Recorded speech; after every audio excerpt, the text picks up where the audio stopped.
بسم اللہ الرحمن الرحیم۔ السلام علیکم۔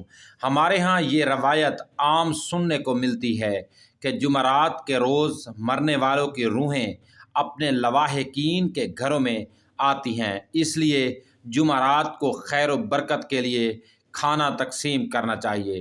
اس بارے میں دین حکمت اسلام کیا کہتا ہے کہ موت کے بعد کفار اور گنہگار لوگوں کی روحیں سجین میں قید ہوتی ہیں اور انہیں کہیں آنے جانے کی اجازت نہیں ہوتی۔ البتہ آثار صحابہ رضوان اللہ علیہم اجمعین اور ائمہ و علماء کے اقوال میں فرمایا گیا ہے کہ مومنین اور صالحین کی ارواح موت کے بعد آزاد ہوتی ہے اور باذن الہی جہاں چاہے جا سکتی ہیں، لہٰذا قرآن مجید و ذخیرہ حدیث میں اس سے متعلق کوئی آیت و روایت نہیں ملتی۔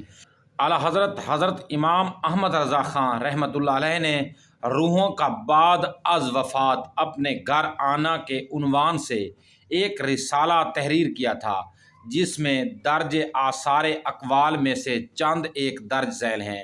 حضرت سعید بن مسیب رضی اللہ تعالی عنہما سے مروی ہے کہ حضرت سلیمان فارسی اور عبداللہ بن سلام رضی اللہ تعالی عنہما باہم ملے۔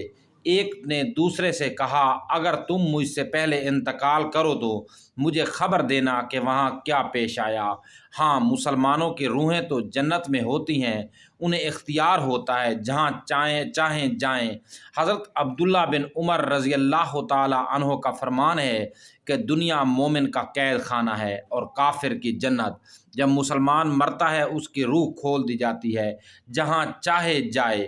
شیخ الاسلام کشف الغطاء امام الزم للموتی علی الاحیاء فصل 8 میں فرماتے ہیں کہ کغراب اور خزانہ میں منقول ہے کہ مومنین کی روحیں ہر شب جمعہ، روز عید، روز عاشوراء اور شب برات کو گھر آ کر باہر کھڑی رہتی ہیں اور ہر روح غمناک بلند آواز سے ندا کرتی ہے کہ اے میرے گھر والو، اے میری اولاد، اے میرے قرابت دار، صدقہ کر کے ہم پر مہربانی کرو۔ اسلام کی پہلی ہجرت کب اور کس نے کی؟ وہ مزید فرماتے ہیں کہ شرح صدور میں شیخ جلال الدین سیوطی رحمۃ اللہ علیہ نے ان میں سے اکثر اوقات کے بارے میں مختلف حدیثیں نقل کی ہیں، اگرچہ ضعف سے خالی نہیں ہیں۔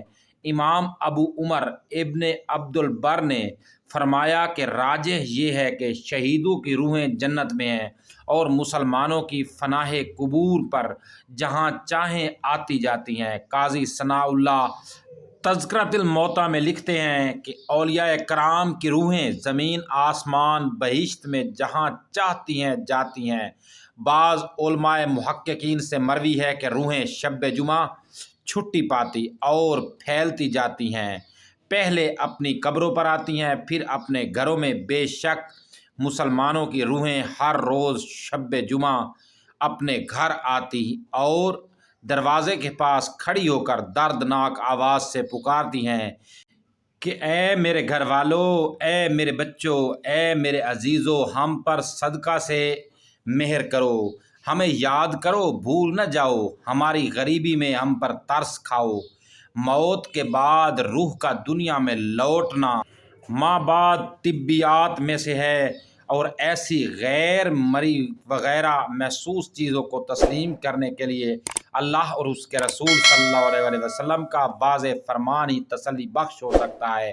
چونکہ اس سلسلے میں قرآن و حدیث میں کوئی ضابطہ بیان نہیں فرمایا گیا، اس لیے متوفین کی ارواح کے اپنے گھر یا کسی جگہ لوٹنے کے بارے میں قطعیت کے ساتھ کچھ نہیں کہا جا سکتا اور ارواح کے باذن الہی کہیں آنے جانے کی نفی بھی نہیں کی جا سکتی۔